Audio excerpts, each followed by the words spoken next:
d'être ici. Donc juste, voilà, on va vous parler de la Lune. Ça va être extrêmement bien organisé, vous allez voir. Pour commencer, je vais commencer par parler de mon sujet préféré, moi. Donc tu m'as annoncé comme géologue, j'ai une petite formation de géologue, effectivement, mais pas vraiment. Enfin, je suis journaliste scientifique. Oui, c'est le moment de prendre une photo.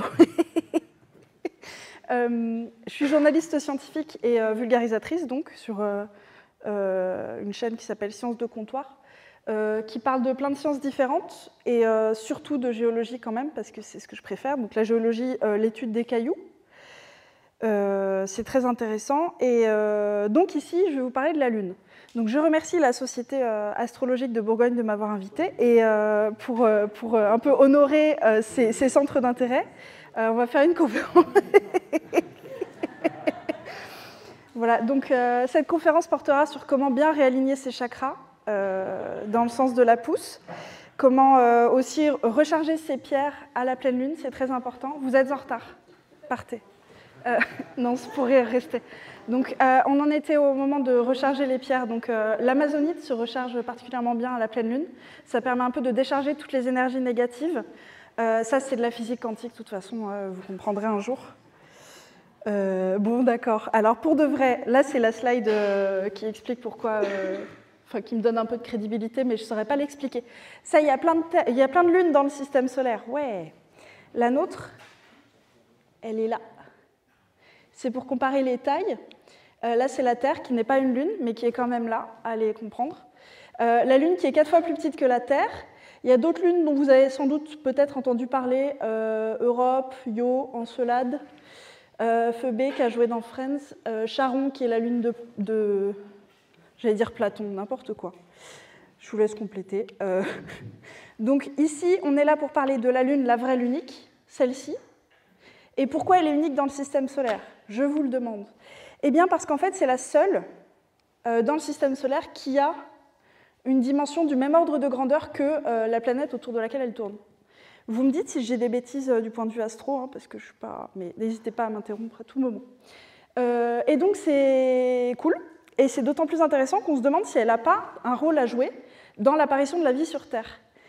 Parce que peut-être que la Lune aurait permis de stabiliser certains paramètres orbitaux de la Terre, et notamment, je crois que le micro, il bug un peu, non? Je laisse tomber le micro? Ok. Je vais essayer. J'arrive pas à l'éteindre. Voilà un autre problème. Il est éteint, là? Pardon. Bon, si je parle pas assez fort, vous me dites. Vous levez le bras comme Elon Musk, je comprendrai. Donc, on se dit que la Lune peut-être a aidé à stabiliser certains paramètres orbitaux de la Terre. J'ai vraiment l'impression de faire un cours magistral, c'est très drôle. Et notamment l'obliquité, donc voilà. Et ça pourrait avoir un rôle notamment dans la mise en place des climats sur Terre et donc l'apparition de la vie sur Terre aussi. Donc c'est aussi pour ça que c'est intéressant de d'étudier la Lune. Ça permet aussi quelque part de nous étudier nous. Voilà pour ça. Donc petite présentation de la Lune, elle est là. Elle est à 400 000 km de nous. Et par ailleurs, elle fait un diamètre de 3476 km, soit 7 fois la distance Paris-Brest. C'est pas si énorme. Et en même temps, cette Paris-Brest, d'un coup, il faut avoir de l'appétit, mais en vrai, c'est pas si énorme que ça. Et ce qui est rigolo, c'est qu'elle s'éloigne de nous. Elle s'éloigne de nous, je trouve ça fantastique, de 3,8 cm par an. Ça veut dire que depuis que vous êtes né, elle s'est éloignée de...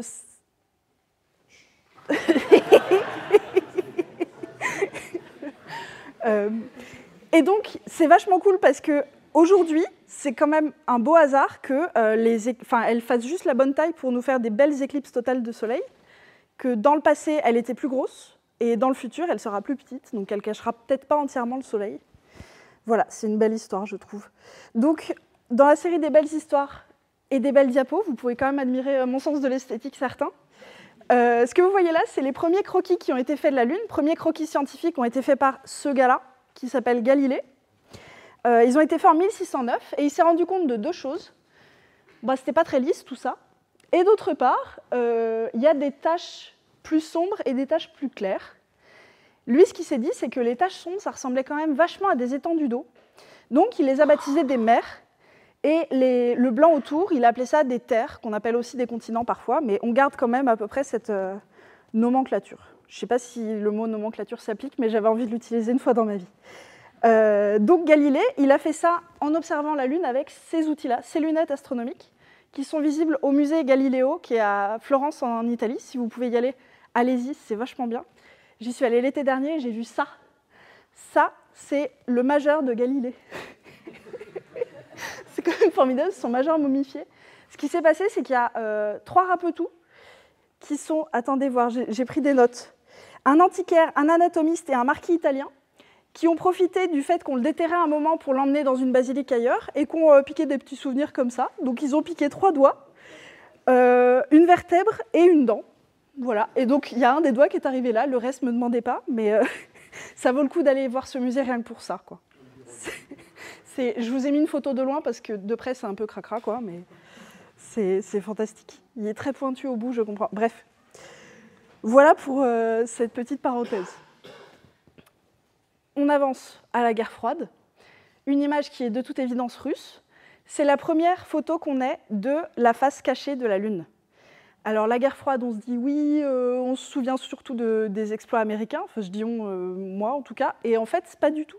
Parce que quand on regarde bien, le concours d'orbite, comme on dit, qu'il y avait à l'époque entre la Russie et l'Amérique, eh ben, c'était surtout l'URSS qui gagnait, qui avait les meilleurs, qui passait des jalons à chaque fois, historiques, jusqu'à ce que Apollo arrive, mais bon voilà. Et notamment cette photo qui a été prise par la sonde Luna 3 le 7 octobre 1959. Je le sais comme ça de tête. Et donc, c'est les premières sondes Luna, 1, 2 et 3. C'est la première à être sortie, le premier objet humain à être sorti de l'orbite terrestre. La deuxième, c'est le premier objet à s'être écrasé sur un autre corps céleste, quitte à faire des déchets, autant en faire partout. Et la troisième, c'est celle qui a fait cette image. Donc merci les Russes. Et donc après, on a évidemment les premiers pas sur la Lune. Donc ici, c'est Apollo 11, qui était évidemment, je ne regarde même pas, le 20 juillet 1969. Ici, on a Aldrin qui est en train de mettre en place des instruments scientifiques dont on va se servir longtemps après. Je dis ça personnellement, bien sûr, je m'en suis servi. Donc, qu'est-ce que j'avais d'autre à dire là-dessus? Ah oui, les instruments, pour analyser notamment la composition chimique du vent solaire et l'activité sismique de la Lune, c'est-à-dire qu'il a mis en place des sismographes. Je me demande si c'est pas ça le sismographe, je ne suis pas sûre, à vérifier.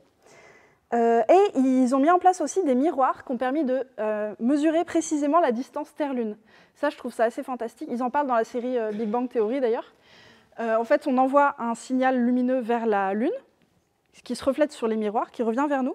Et comme on connaît la vitesse de propagation de ce signal et le temps qu'il met, on arrive à en déduire la distance précise entre la Terre et la Lune. Il faut diviser par 2, du coup, parce que aller-retour. Et donc, c'est grâce à Apollo qu'on connaît la vraie distance entre la Terre et la Lune, et je trouve ça assez cool. Et c'est aussi grâce à ça, à ces miroirs, qu'on sait qu'elles s'éloignent de 3,8 cm de nous par an. Voilà. Mais bon, évidemment, on parle toujours d'Apollo, mais on sait qui sont les premiers à avoir posé le pied sur la Lune. Hein. C'est évident. Parmi cet équipage, celui d'Apollo, il y a eu un géologue qui, bizarrement, n'était pas du tout le premier. C'est quand même bizarre parce que quand on va sur un autre corps, on se dit peut-être on emmène un géologue, c'est leur spécialité. Et non, lui était dans Apollo 17, donc beaucoup plus tard, Harrison Schmitt. Et regardez comme il est content. C'est fou. C'est le seul géologue, c'est un peu la classe, ça, à avoir échantillonné in situ des roches non terrestres. J'aimerais bien avoir ça sur mon CV quand même. Parce que oui, les astronautes ont pu faire un truc assez cool, ramener des cailloux. Ils ont ramené des tonnes et des tonnes de... Pas du tout des tonnes. Ils ont ramené 382 kilos. Pas du tout des tonnes. Mais dans mon cœur, c'est comme des tonnes. Après, il y a d'autres rovers qu'on a ramenés depuis, notamment Chang'e, je crois, les Chinois. En 2020, qu'on a ramené aussi d'autres échantillons. Voilà. Mais ceux-là, ils sont très utiles pour la science. Ils l'ont été dès le début. Notamment, petite anecdote, des scientifiques ont trouvé dans ces échantillons un minéral qui avait été décrit nulle part ailleurs, un nouveau minéral à l'époque. Celui-ci, l'armalcolite, ils l'ont baptisé, pour Armstrong, Aldrin et Collins, donc les 3 membres de l'équipage de Apollo 11. Et c'est donc la première fois qu'on découvrait ce minéral, c'était sur ces échantillons d'Apollo 11. Donc c'est un minéral lunaire qu'en fait, après, on a trouvé sur Terre. Mais sur le principe, c'est sur la Lune qu'on l'a découvert, quoi, c'est cool.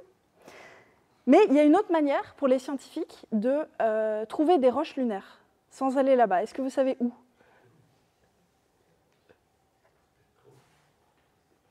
Aussi. Les météorites, exactement. Plutôt que d'aller chercher les cailloux sur la Lune, on peut attendre qu'ils viennent chez nous. Alors les météorites, en général, les gens les cherchent dans des déserts, chauds ou froids, parce que c'est plus facile à voir. On voit bien, elles ont été cramées par leur entrée dans l'atmosphère. Toutes les météorites ne viennent pas de la Lune, mais certaines oui. C'est-à-dire qu'il peut y avoir un astéroïde qui percute la Lune, et puis la Lune, pouf, il y a des débris qui s'envolent et qui retombent sur la Terre derrière. C'est comme ça qu'on a des bouts de la Lune sur la Terre. Je trouve ça assez cool. Et il y a d'autres trucs qui font que c'est cool, c'est que les échantillons viennent de la face visible et de la face cachée de la Lune. Pardon. Et du coup, ça c'est super important pour la science aussi, même si quand on trouve un caillou, eh ben, on ne sait pas d'où il vient. Donc c'est un peu compliqué de dire cette pièce du puzzle, elle va là. Compliqué, en plus du fait qu'elle est transformée justement par l'entrée dans l'atmosphère, tout ça. Mais bon, c'est quand même assez chouette comme type d'échantillon. Et à force, les scientifiques ont réussi à doubler la quantité d'échantillons qui ont été ramenés par Apollo avec des météorites lunaires. Donc ce n'est pas vraiment anecdotique, même si c'est quand même une petite proportion des météorites qui sont trouvées sur Terre. Quel autre moyen on a pour récolter des données sur la Lune? On a parlé des cailloux. Quel autre moyen on a? Vous en avez un peu parlé. Exactement, la télédétection. On peut faire des observations à distance avec des sondes, des rovers, des landers, tout ça. Donc là, par exemple, c'est le Lunar Reconnaissance Orbiter, LRO, qui a été lancé par la NASA en 2009 et qui court toujours autour de la Lune, qui fait des très belles images que vous pouvez voir sur Internet. Donc cette télédétection, elle permet de prendre des photos, que ce soit dans le spectre visible ou dans les infrarouges et compagnie, là, pour avoir plein de super informations sur ce qu'il y a là-bas, quoi. Et on peut aussi mesurer l'altimétrie, donc les reliefs à la surface, et la gravimétrie, c'est les variations du champ de pesanteur à la surface, à la surface du corps en question. Et ça nous renseigne sur comment la matière est distribuée à l'intérieur de la structure interne. Je prends un exemple, parce qu'on peut faire la même chose sur Terre. Si vous prenez une montagne, par exemple, je suis au sommet du Mont Blanc ou je suis quelque part dans l'océan Atlantique, on va dire, eh bien, le champ de pesanteur sera plus important au Mont Blanc. Parce qu'en fait, le Mont Blanc, il y a la montagne et puis il y a toute l'épaisseur de la croûte en dessous. Une montagne qui se forme, c'est un épaississement crustal. Donc on a plein de kilomètres de croûte en granit, donc c'est vraiment bien dense, versus la croûte océanique qui est du basalte, du gabbro, c'est quand même assez léger en comparaison. Et donc, ça va faire des petites anomalies de pesanteur, c'est pas énorme, mais c'est quand même des petites anomalies de pesanteur qu'on peut repérer en satellite et qui nous donnent des informations sur la structure interne. Donc c'est assez chouette. Pardon, je me suis emballée là. Mais la science de la Lune, c'est ce qu'on appelle la sélénologie.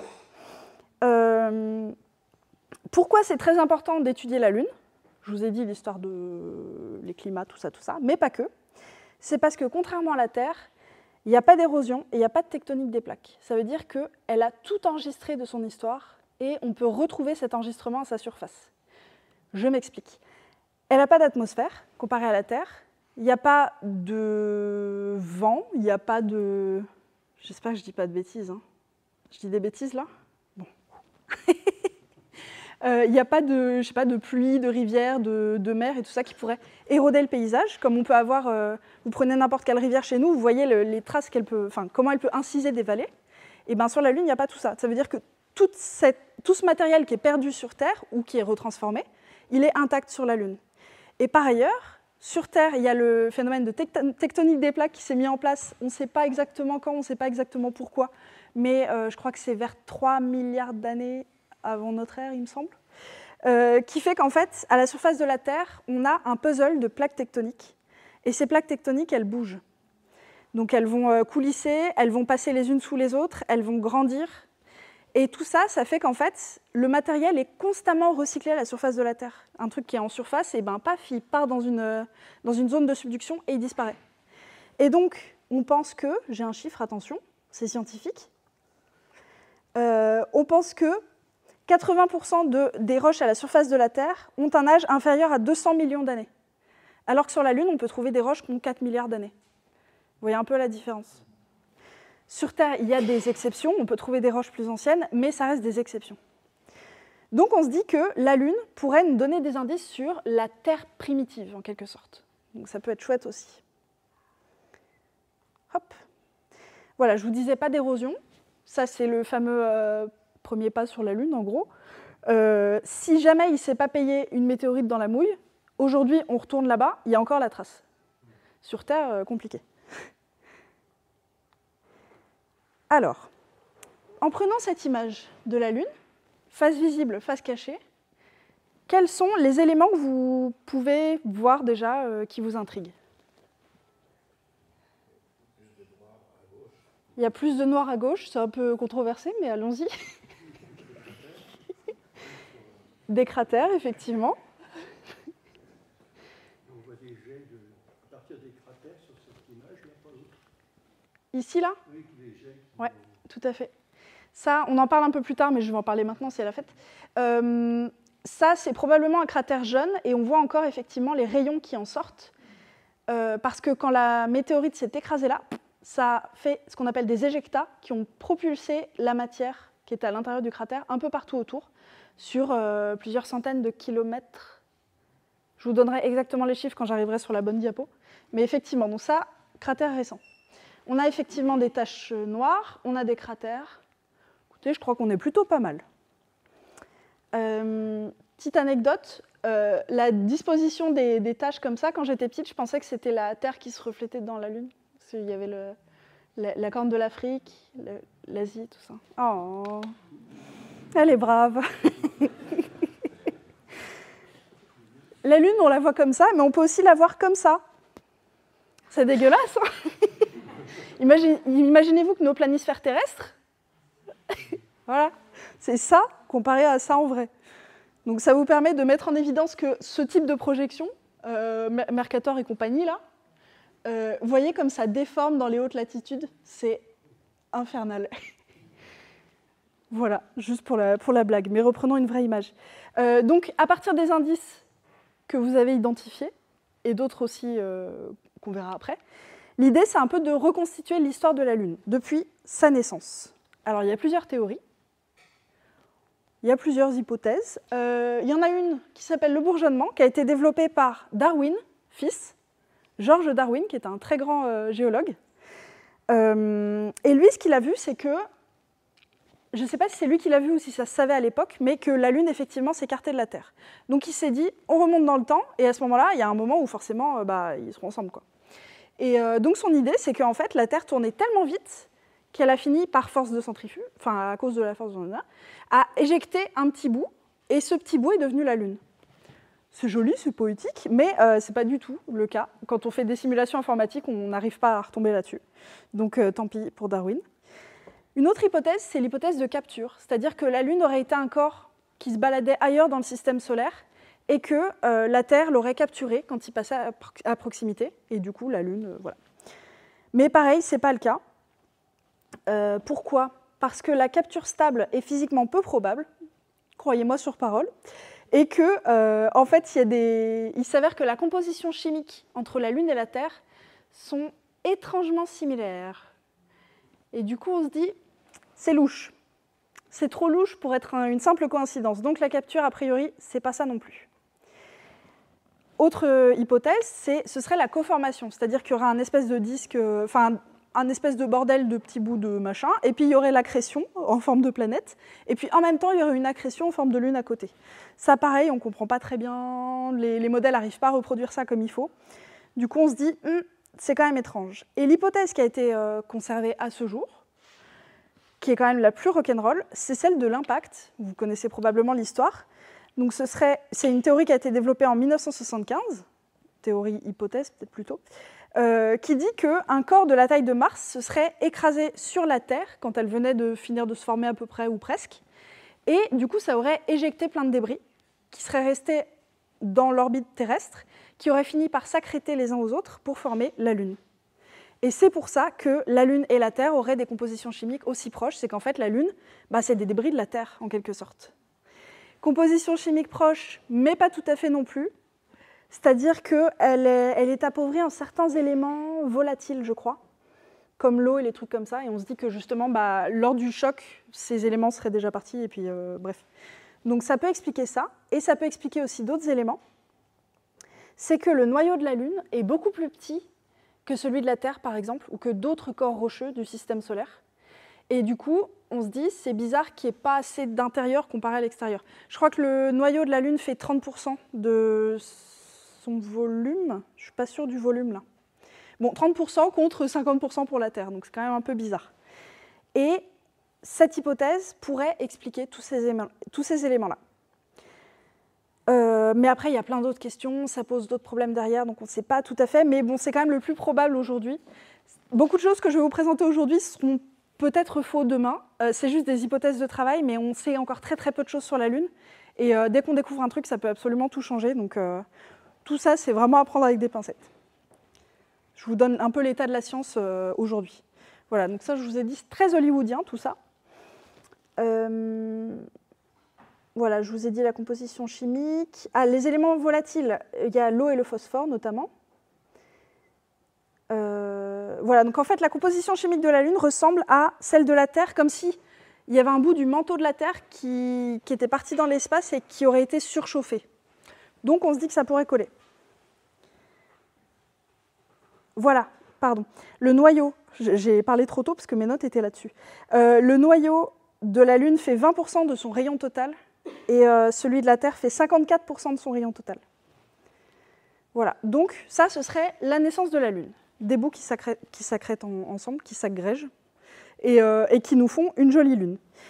Je vous ai dit au début, elle était beaucoup plus grosse dans le ciel, puisqu'elle était plus près de nous, et puis au fur et à mesure, elle s'éloigne. Hop, elle s'éloigne au fur et à mesure. Ça, j'ai pas envie de vous... Non. Pardon, c'était de la géologie, ça me... Donc, la Lune s'accrète. Et après, pour voir ce qui se passe après, il y a des indices en surface que vous m'avez cités. Et qui n'est pas cette partie-là, c'est les terres, au contraire, la partie blanche. Ces terres-là, est-ce que vous savez de quoi elles sont constituées?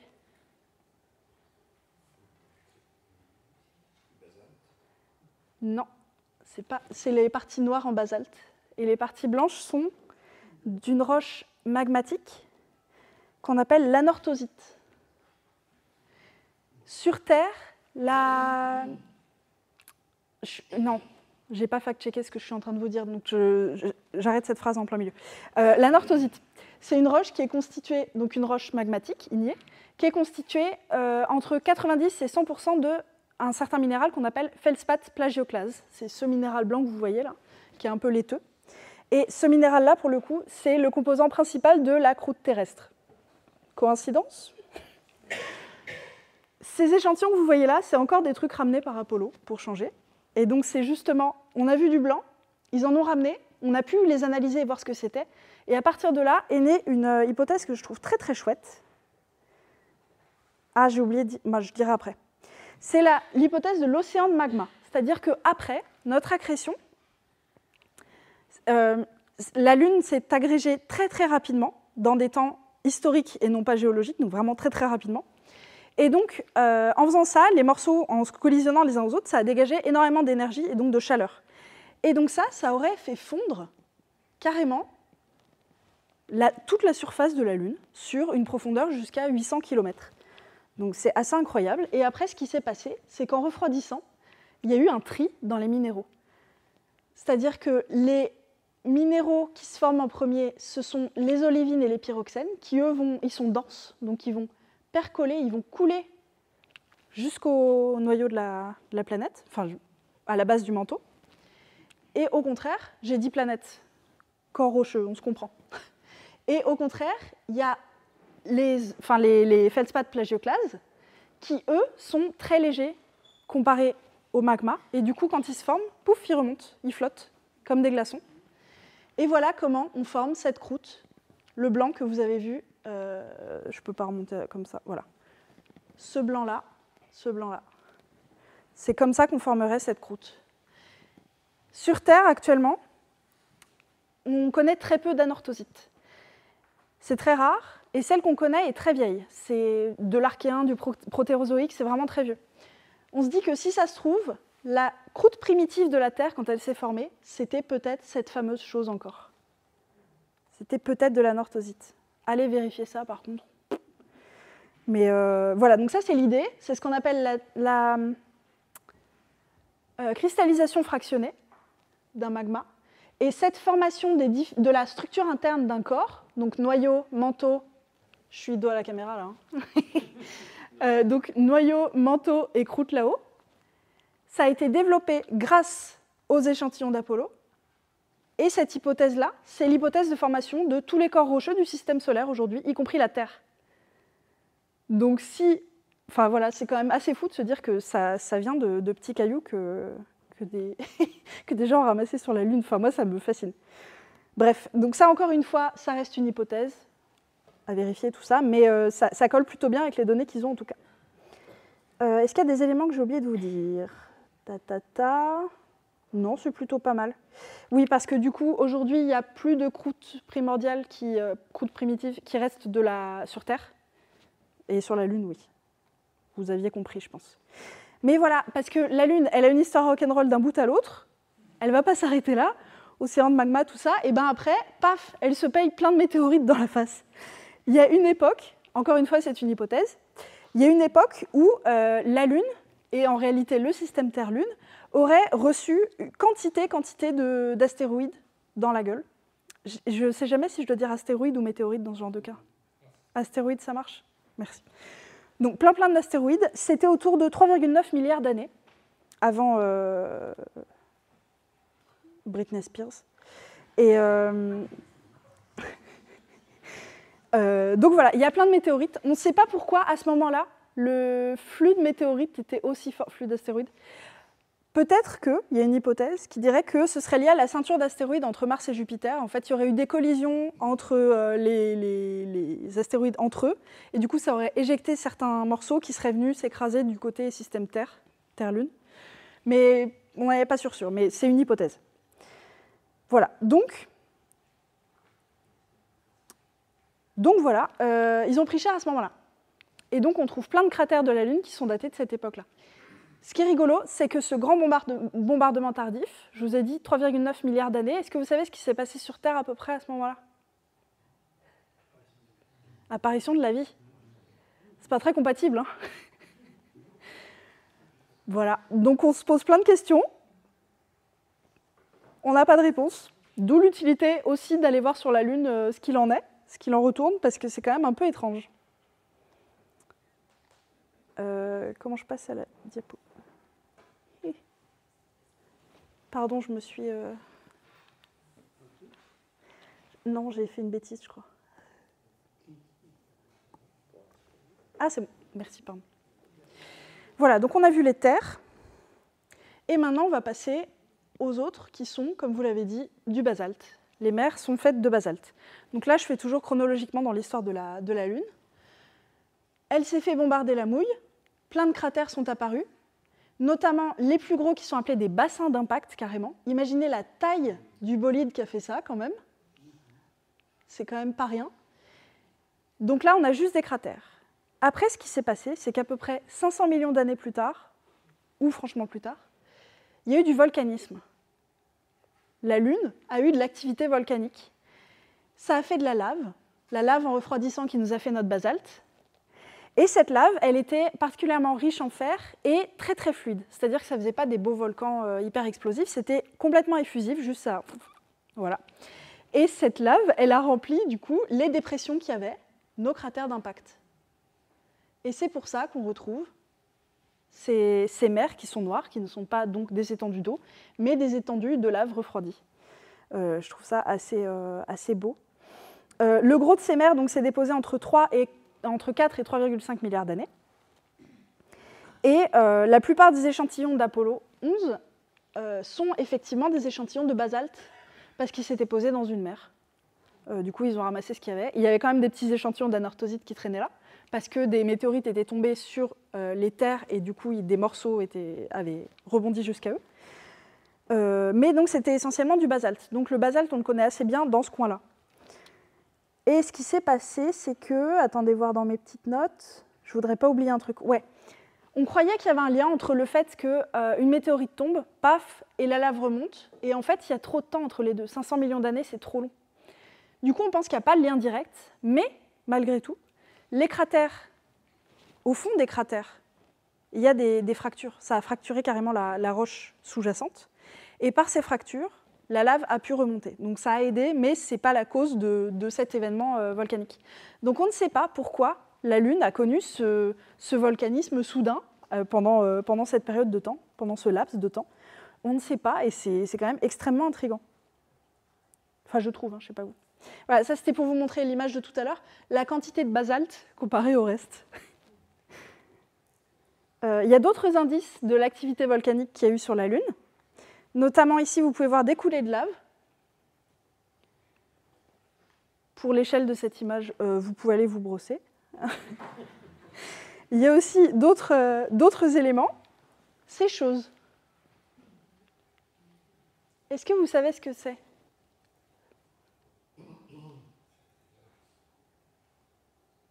Allez, quoi. C'est pas des rivières. Je parlais de volcans juste avant. Des rivières de lave, ouais, on peut dire ça. C'est tout à fait même. C'est des tunnels volcaniques, des tunnels de lave. Donc des rivières de lave qui ont refroidi. J'avais pas vu ça comme ça, mais c'est très bien vu. Des tunnels qui peuvent s'étendre sur des kilomètres et des kilomètres, parfois des centaines de kilomètres. Vous partez déjà ?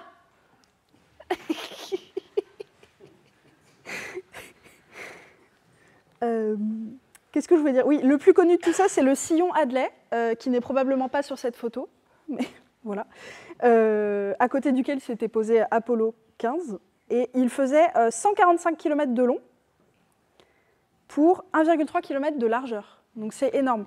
Les tunnels de lave sur Terre sont plus étroits, plus restreints, parce que la gravité terrestre est plus importante, alors que sur la Lune, ils peuvent s'étendre un peu plus et tout, donc ça, c'est chouette. Et ces tunnels de lave sont très importants. C'est un point d'intérêt important pour l'humanité, pour l'exploration, je ne sais pas comment appeler ça, parce que ça pourrait être une base potentielle pour les gens qui se posent sur la Lune. On pourrait aller dans ces tunnels de lave et ça nous protégerait des rayonnements, enfin s'il y a des éruptions solaires, des choses comme ça, parce qu'il y a des choses pas cool sur le Soleil, à la surface de la Lune, donc là, ça pourrait nous protéger. Voilà pourquoi les gens s'intéressent aux tunnels de lave sur la Lune, en plus que c'est cool, quoi. Encore cette même image, décidément, je ne m'en lasse pas. Vous l'avez dit, la différence entre les deux, elle est quand même un peu flagrante. Les mers de lave, enfin les mers sont beaucoup plus présentes sur la face visible que sur la face cachée de la Lune. Est-ce que vous avez une idée du pourquoi ? Ça pourrait. Ça pourrait. Alors en fait, c'est un peu lié à ce que tu dis. Ce qui se passe, on s'est rendu compte que c'était une histoire de croûte. La croûte n'est pas homogène à la surface de la Lune. Du côté visible, elle est 2 fois plus fine que de l'autre côté. On ne sait pas exactement pourquoi, mais du coup, ça pourrait expliquer pourquoi la lave sort aussi facilement d'un côté et pas de l'autre. Il y a plusieurs hypothèses pour expliquer le pourquoi. Les effets de marée, effectivement, même si je ne sais pas exactement ce que ça veut dire, mais toi, tu sais. Il y a aussi, quoi comme autre... une autre hypothèse, c'est que la Lune s'est très vite mise en rotation synchrone avec la Terre, pour nous montrer toujours la même face. Et du coup, ça aurait pu déformer un peu les choses de ce point de vue-là, force centrifuge, tout ça. Je ne sais pas comment lier mes mots, mais vous vous débrouillez. Une autre hypothèse encore, c'est que tout simplement, une partie de cette croûte se serait fait arracher par des astéroïdes, par des impacts. Donc ça aurait aminci la croûte à ce point-là. Tout ça, c'est des hypothèses. On n'est même pas vraiment sûr que la croûte soit 2 fois plus épaisse d'un côté que de l'autre, parce que ça se base sur des observations satellitaires, avec des hypothèses derrière, du genre la densité de la croûte est la même partout, or on est bien vraiment sûr. Donc le seul moyen de savoir ça, ce serait de pouvoir mettre d'autres sismomètres sur la Lune pour pouvoir vraiment connaître la structure interne. Mais tout ça, c'est des questions qui sont en cours. Quand je vous parle de sismomètres, je vais vous expliquer pourquoi. Un élément que j'ai oublié de dire. Les sismomètres sont importants pour connaître la structure interne d'un corps, c'est valable aussi sur Terre, parce qu'en fait, quand un séisme se propage, par exemple là, il y a un séisme, il va se propager, ça va faire des ondes comme ça, paf, paf, paf, et en fait, l'onde n'ira pas à la même vitesse selon le matériau qu'elle traverse. Ça dépend de sa densité, de sa composition, de plein de choses. Et du coup, vous prenez une onde qui passe... Alors imaginons, là c'est liquide. Imaginons. Hop, elle passe dans du solide, dans du liquide, elle ne passe plus. Ça veut dire que cette onde-là, elle ne va pas aboutir. Alors que si elle passe dans du solide, hop, hop, hop, et bien là, en fonction de la vitesse de propagation, enfin, du temps que l'onde va mettre à aller d'un endroit à l'autre, on arrive à peu près pouvoir scanner ce qu'il y a à l'intérieur. C'est très très grossier. Je n'avais pas révisé cette partie-là. Si je dis des bêtises, n'hésitez pas à me corriger. Mais l'idée est là, en tout cas. Donc la structure interne de la Lune. Je vais vous raconter un peu ce qu'on sait, c'est-à-dire pas grand-chose. Le noyau, on pense que c'est plutôt du 250 km de rayon plutôt aujourd'hui, mais on ne sait pas de quoi il est fait, parce qu'évidemment on ne peut pas y aller, on n'a jamais foré jusque-là. On ne sait pas vraiment de quoi est fait ce noyau de la Lune. On pense à l'image de la Terre que ce serait un peu du fer, du nickel, mais si ça se trouve, il y a d'autres choses, on ne sait pas. D'où l'utilité encore des recherches. Le noyau. Ensuite, il y aurait peut-être une couche de manteau un peu fondu, mais pareil, on ne sait pas très bien. Ensuite, du manteau et ensuite la croûte. Bon, jusqu'ici, on est bien. Est-ce que j'ai oublié des éléments? Je pense que je vous ai à peu près tout dit. La taille du noyau, ah oui, la taille du noyau du coup et sa composition chimique et même son état physique. On ne sait pas s'il y a du solide, s'il y a du liquide, s'il y a les deux dedans. On se pose plein de questions. Ça pose aussi question concernant le champ magnétique de la Lune, parce que sur Terre, peut-être que vous savez, mais en fait, il y a une espèce de dynamo qui se met en place dans le noyau terrestre, avec le noyau solide, la graine, et le noyau liquide autour, qui fait que c'est ce mouvement-là à l'intérieur qui génère un champ magnétique autour de la Terre. Et sur la Lune, il paraîtrait qu'il y a des enregistrements il y a des enregistrements dans certains échantillons qui montreraient qu'il y a eu un champ magnétique sur la Lune à un moment dans sa vie, sur 2 milliards d'années de sa vie, un truc comme ça. Donc peut-être un petit bout du noyau qui serait liquide, on ne sait pas très bien, c'est très très mystérieux encore tout ça. Je vous donne l'état de l'art. Mais voilà, tout ça, c'est des histoires à creuser. Pour en revenir à nos volcans, je vous ai dit qu'il n'y a pas d'atmosphère sur la Lune, mais à l'époque de ce fort volcanisme, quand ça a formé toutes les mers lunaires, une partie des mers lunaires en tout cas et d'autres après, eh bien, peut-être que ce volcanisme aurait pu dégazer des gaz depuis l'intérieur de la Terre, et donc peut-être qu'il y aurait une petite atmosphère autour de la Lune à ce moment-là, on ne sait pas très bien. Et dans cette atmosphère, il y aurait donc des corps volatiles dont on parlait, pas les oiseaux, mais plutôt l'eau en l'occurrence. Et l'eau, la présence de l'eau sur la Lune, on en a eu confirmation, je ne sais plus si c'était en 2018 ou après, c'était la sonde indienne, il me semble, qui a fait ça, qui nous a généré cette image. Et donc le bleu, on devine un peu, c'est de l'eau à la surface du pôle sud. Là, c'est le pôle sud qu'on voit de plein fouet là. Donc il y a de l'eau sous forme de glace à la surface de la Lune. Ça, c'était assez fou, c'était une énorme surprise de la dernière décennie d'avoir réussi à trouver ça. J'avais un lien logique avec mon idée d'avant, mais je l'ai oublié, donc on va faire ça. Aujourd'hui, on n'a pas de données pour savoir sur quelle profondeur elle se trouve. Là, c'est l'eau de surface. Est-ce qu'il y a des réservoirs plus profonds ou pas? On ne sait pas. Mais en tout cas, c'est déjà un bon indice. Pourquoi la question de l'eau est si compliquée sur la Lune? C'est parce qu'en fait, il fait chaud sur la Lune. En fait. Il fait 120 degrés en plein jour et moins 150 la nuit. Ce qui fait que si jamais vous avez de l'eau qui se dépose dans la journée, elle bout et elle s'en va vers l'espace. Si jamais elle se dépose pendant la nuit, elle se transforme en glace. Et puis dès que le soleil se lève, elle se sublime et elle s'en va dans l'espace. Donc très compliqué d'avoir de l'eau sur la Lune, sauf à ces endroits. Parce que, tada, à ces endroits-là, l'axe de rotation de la Lune est fait de telle manière que les rayons du Soleil ne vont jamais dans le fond de certains cratères, au niveau des pôles. Particulièrement le pôle sud, comme on l'a vu juste avant. Donc là, c'est le cratère Shackleton, où la température descend à moins 230 degrés. Il faut s'accrocher. Mais c'est au fond de ces cratères-là qu'on trouve probablement de la glace. 3 options sur l'endroit où la trouver, cette glace. Soit dans la porosité des roches, notamment des roches volcaniques, il y aurait des petits trous dedans, ça fait des vésicules, et l'eau pourrait se mettre à l'intérieur. Soit adsorbées à l'intérieur des grains du sol, en gros, les grains du régolithe, donc des molécules d'eau qui se collent pour faire du sol humide, quoi, soit carrément enfouies dans le sol, c'est-à-dire qu'on a du sol humide, puis à côté on a une météorite qui tombe, ça nous envoie un éjecta qui nous fait une petite couche par-dessus, etc. Et comme ça, on a un petit millefeuille de glace sur la Lune. Ça peut nous faire des petites poches en dessous. Donc voilà, ça, c'est les options qu'on a en tête à l'heure actuelle. Voilà, et c'est pourquoi ces traces d'eau-là, c'est ce qui explique pourquoi on a choisi, le site d'atterrissage d'Artemis 3 irait plutôt dans le pôle sud, justement pour étudier ces présences d'eau, entre autres choses, mais c'est quand même un point d'intérêt très très important. Pourquoi c'est important? Ah oui, non, d'abord, pôle sud, ce que vous voyez là, en gros, c'est ce qu'on appelle un bassin d'impact énorme, qui s'appelle le Aitken bassin d'Aitken, c'est le pôle sud, quoi. Il fait 2500 km de diamètre, et il peut aller jusqu'à 8,2 km de profondeur. Oui, j'ai mis beaucoup de chiffres dans ma conférence, ça fait sérieux. Et donc, un gros impact qui a... Incroyable, cette histoire. Énorme impact qui a été provoqué donc, par un gros machin qui est allé si profondément qu'il a été excavé du manteau par endroits. Il est allé au-delà de la croûte.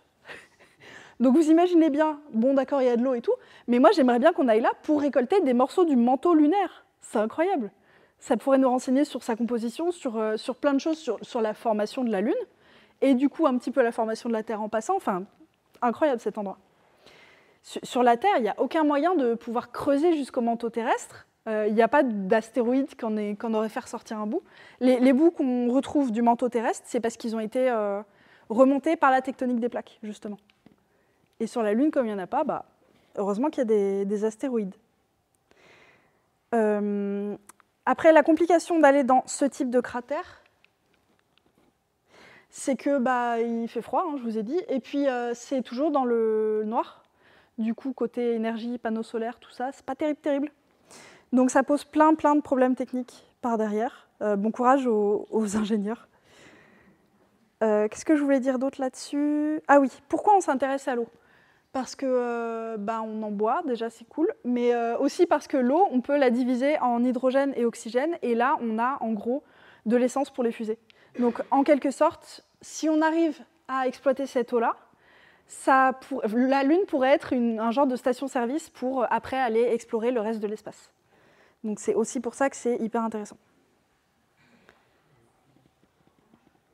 Je ne surveille pas du tout l'heure, hein. Vous me dites si c'est bon.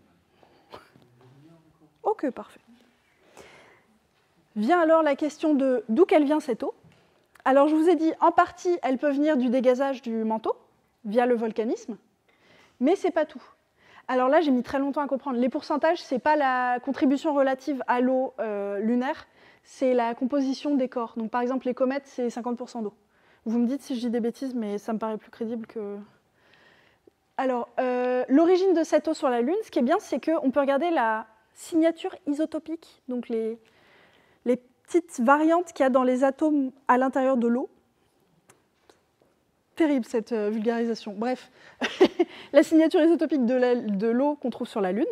Et à partir de cette signature, on saura si elle vient plutôt des comètes du nuage de Oort, ou alors de certains types de météorites, ou d'autres types de météorites, ou de l'intérieur de la Lune. Il s'avère que, je tourne encore le dos à la caméra, pardon, a priori, d'après une étude récente de, je ne sais pas du tout, je n'ai pas noté, qu'a priori, ce serait surtout un apport des météorites. L'eau sur la Lune viendrait surtout des météorites, et d'un certain type de météorites qu'on appelle des chondrites carbonatées, je crois. Et une partie des comètes, mais pas plus de 20%, viendrait des comètes. Ce qui est déjà énorme en vrai, mais pas plus. Voilà. Exactement, j'ai tout dit. Quelle mémoire. Ensuite, je vous parlais du sol lunaire. Ça vaut le coup de s'y pencher un peu. Bon, parce que je suis géologue, ça m'intéresse, mais c'est quand même cool le régolithe, parce que c'est un sol qui est fait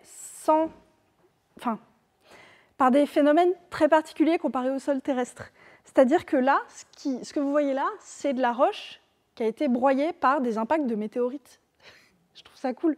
il y a tellement d'impacts de météorites que ça fait des éjectats dans tous les sens, et au final, ça vous fait de la poussière à la surface de la Lune, qui fait plusieurs mètres d'épaisseur, et c'est quand même fantastique, quoi, je trouve. Et ce qui est marrant, c'est que justement, tous ces impacts, ils appellent ça du impact gardening. Donc c'est vraiment les météorites qui font du jardinage à la surface de la Lune. Je trouve ça très marrant. Je voulais dire un autre truc à ce sujet-là, qui était important. Aïe, aïe, aïe, je commence à déconner. Oui. Pourquoi il y a autant d'impacts à la surface de la Lune ? Il y en a aussi sur Terre, mais nous, on a une atmosphère qui nous protège des plus petites météorites. C'est-à-dire qu'au moment où elles arrivent sur Terre, ça nous fait des étoiles filantes et puis il ne reste rien au final. Alors que sur la Lune, elles se payent tout, y compris plein de micrométéorites, ça lui fait un petit peeling. Et donc c'est comme ça qu'on obtient le régolithe. Et puis vous voyez qu'il y a des fragments un peu plus gros en dessous, etc. etc. Ah oui, et du coup, ce qui est assez rigolo, c'est que il y a entre 1 et 2% de... Attendez que je dise pas... Ouais, c'est ça. Entre 1 et 2% du sol lunaire qui proviendrait des météorites, qui seraient des fragments de météorites. On le sait parce qu'il y a un enrichissement de cette couche en éléments qu'on ne trouve que dans des météorites... Enfin, qu'on ne trouverait pas normalement. Donc par exemple du nickel, de l'iridium, des choses comme ça qui sont très marquées météorites. Donc je trouve ça assez rigolo. Encore, on ne s'en lasse pas. Comment sait-on ? Donc là, on voit le noir, le blanc, j'en parle encore, donc terre et mer. On dirait un menu de resto. Comment sait-on que les mers sont plus récentes que les terres ? Au nombre de cratères. Je trouve ça très drôle. C'est la petite cuisine des scientifiques. Ils comptent le nombre de cratères et ils se disent il y en a plus sur le blanc que sur le noir, ça veut dire que le noir il est plus récent. Je trouve ça mignon. Et donc ça, c'est leur échelle. C'est une échelle qu'ils ont fait, vraiment. Ils estiment le nombre de cratères, tout ça. Et cette échelle-là a pu être calibrée par les échantillons qui ont été ramenés par Apollo, en disant, bon d'accord, ça veut dire que ce bout-là, en fait, il a tant de milliards d'années. Ça veut dire que du coup, tant de cratères, ça fait tel âge, etc. Et du coup, ça permet un peu, globalement, d'estimer l'âge de un peu toute la surface de la Lune. Il y a évidemment, vous comprenez, plein de marges d'erreur dans tous les sens à cette technique, mais c'est quand même vachement pratique. Voilà, donc ça c'est de la datation relative. Et les cratères, voilà, petit point sur les cratères. Ça c'est quand même formidable. Je ne sais pas si vous aviez vu l'éclipse de Lune du 21 janvier 2019. Il y a une image qui avait pas mal circulé de cette chose. Ce n'est pas un artefact, c'est un impact de météorite. Une météorite qui est arrivée sur la Lune pendant l'éclipse. Et donc, on voit, ça fait un flash lumineux. C'est assez fantastique. Et aujourd'hui encore, si vous êtes chanceux, vous pouvez fixer le côté obscur de la Lune, du coup. Enfin, pas quand elle est pleine, du coup. Et vous pourrez peut-être voir des flashs comme ça, mais il faut vraiment avoir du temps libre. Donc, si vous êtes chômeur, ça peut être une activité. Donc, on en vient au cratère. Le fameux que vous aviez repéré tout à l'heure, le récent, donc ça je vous ai dit à peu près tout ce qu'il fallait. J'ai des chiffres, c'est important les chiffres. Une météorite fait un cratère environ 20 fois plus grand que le diamètre. Voilà, c'est ça. Le cratère sera environ 20 fois plus grand que la météorite en diamètre. Et un cratère d'impact va perturber la surface sur des centaines de fois le rayon du cratère. C'est ça que j'ai essayé de dire tout à l'heure. Donc c'est pour vous dire, on comprend mieux pourquoi... Voilà. Pourquoi ? Ce que je trouve formidable avec les scientifiques, c'est qu'ils classent tout. Ils adorent classer les choses, et donc ils ont classé les cratères. Je trouve ça fascinant, la science des cratères. Après, cette science des cratères, qui marche pas mal sur la Lune, elle est aussi appliquée sur la Terre, notamment sur d'autres corps, peut-être même sur Mars, je ne suis pas sûre. Mais en tout cas, sur la Terre, ça se fait aussi. Et donc, on a des cratères du plus simple au plus complexe. Le plus simple, quand il y a un petit machin qui tombe, ça fait un bol. Tout simple. Et puis plus ça grandit, plus vous aurez un petit piton au milieu. Et puis après, si l'impacteur est encore plus gros, ça nous fait ce qu'on appelle des cratères complexes avec des cercles concentriques. Vous avez un cercle là, parfois des terrasses sur le côté. Et je trouve ça assez fascinant, tous ces trucs-là. J'avais des trucs à vous dire. Ah ouais. Ouais. Les plus grands cratères, ce qu'on appelle les bassins, je vous disais. Donc, les bassins, c'est ceux qui ont un diamètre de plus de 300 km et il peut atteindre plusieurs milliers de kilomètres pour le plus gros. Donc, c'est quand même pas mal. Et on l'a vu, du coup, ça permet d'étudier les couches plus profondes de la Lune parce que ça excave un peu le dessus. Donc, ce qu'on peut trouver au fond des cratères, l'impact est tellement violent que ça va faire fusionner la roche en dessous. Ce qui veut dire que vous avez une matrice qui est faite de lave, de roche fondue, enfin sans doute du verre plutôt, avec des petits débris qui sont pris dedans. C'est ce qu'on appelle une brèche d'impact. Je trouve ça assez fantastique. Ça ressemble beaucoup à ce que vous avez par terre dans le hall, j'ai trouvé. Pensez-y. C'est ça, ça peut faire des verres, ça peut faire des tectites, enfin plein de choses formidables. Si vous voulez, j'ai fait une vidéo sur les cratères. Parce que j'ai vu un cratère quand j'étais en Afrique du Sud. C'était génial. Bref, donc les cratères, ça se forme comme ça. Dans ce sens-là. Un cratère simple. Il y a un truc qui tombe. Un machin qui tombe, ça va générer une onde de compression. Quand cette onde de compression s'en va, et ben, du coup, ça se décompresse au-dessus. Imaginez, vous prenez un ressort. Je prends cette métaphore à Pierre Thomas qui a fait une super conférence là-dessus. Vous prenez un ressort, vous le comprimez. Et après, vous le lâchez, et ben forcément, pouf, il va sauter. C'est ce qui se passe avec les roches. C'est pour ça que, pouf, après, ça saute. Et ça tombe. Ça nous fait ce qu'on a vu, des brèches d'impact au fond du cratère, des éjectats par ici, et puis les roches fracturées en dessous, parce que ça prend cher. Voilà. Et donc on a des petites brèches. Pour les cratères complexes, on a la même chose, mais c'est tellement gros qu'au milieu, hop, on va avoir le petit piton qui se forme, et des fois, on va avoir des effondrements des bords, parce que c'est trop pour le sol, il n'en peut plus du coup, il s'effondre un peu. Donc ça fait des terrasses, des plaines, et un petit piton ou un anneau central. Et les plaines sont vraiment extrêmement plates, parce que là, du coup, c'est de la roche fondue. Donc c'est très très net. La meilleure image que j'ai pour ça, c'est vous voyez les images au ralenti des gouttes d'eau. Là, on voit vraiment toutes les étapes. Le piton, les différents anneaux, tout ça. Enfin, je trouve que c'est assez parlant. Voilà. Ben, on a bientôt fini. Juste, je voulais vous parler de... On pense souvent que la Lune est un astre mort. Ben, ce n'est pas le cas. Il y a encore une activité tectonique. Elle est bien moindre comparée à l'activité qu'il y a sur Terre, bien sûr. Mais il y a une activité tectonique. C'est-à-dire que les sismomètres qui sont sur la Lune, ceux qui ont été posés par Apollo, qui sont maintenant plus actifs, mais ils ont quand même enregistré des données. Il y en a eu d'autres qui sont apparus plus tard. Et bientôt, Artemis 3 va en poser un normalement du côté du pôle Sud. Ça va nous donner d'autres infos. Tous ces sismomètres ont pu capter des séismes qui viennent de l'impact de météorites, parce que forcément ça tape et du coup ça fait des séismes, et qui viennent aussi de l'activité interne de la Lune. Et ça, je trouve ça chouette. Et notamment, tous les petits points en jaune que vous voyez, ce sont, quand on voit le zoom, là on voit un petit peu, c'est des failles tectoniques. Ces failles, elles sont situées dans les mers de basalte, parce qu'en fait, il y a la lave de basalte, la lave de basalte, ça ne veut rien dire, la lave qui refroidit en basalte, et en refroidissant, il va y avoir des mouvements, des ajustements, des choses comme ça va générer des failles, et du coup, il va y avoir des mouvements compressifs, des mouvements un peu dans tous les sens. On observe aussi des structures extensives, donc des grabens, des choses comme ça.